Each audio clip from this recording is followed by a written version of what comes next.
Do you think America's ready to elect a gay president? I mean, who knew America was ready to elect an orange president? Yeah, or a black one.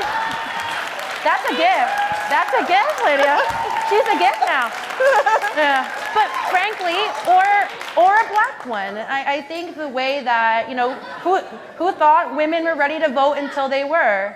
Yeah. So I think that question is hard because we undersell the power of the electorate, but they're big on putting your money where their mouth is, and for those black candidates, they're like, representation isn't enough. You have to give us more. You have to prove that you can knock him out, and if you can't, I'm sorry, my money's going to Mike Bloomberg. And I think that money is really the operative thing, and there are two candidates in this race who've shown that they have the resources to really drive this home.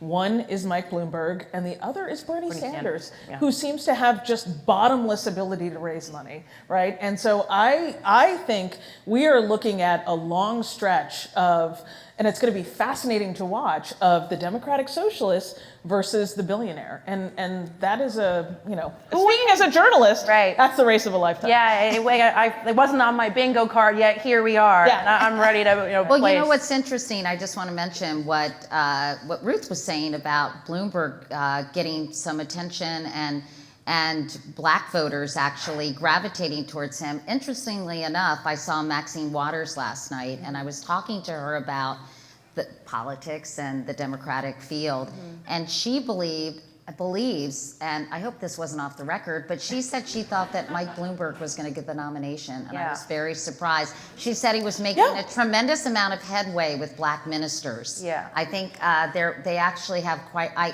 I went to an AME church with him. I was with Mike Bloomberg. We went to AME church, one-day trip to Tulsa, Oklahoma. That's what campaign money can do for you. Yeah. And he was super accepted. It was. I also think you have to understand that for people of color, for black people, for queer people, there is so much at stake, right?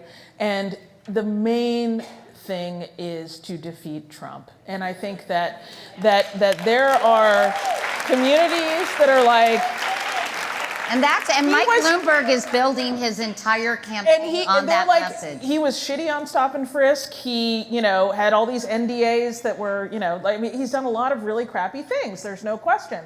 But at the end of the day, there needs to be, get this guy out of office. And that's what I'm hearing from, certainly from communities of color, certainly from queer communities that I'm part of, that's the most important thing. If you guys like what you see, subscribe right here.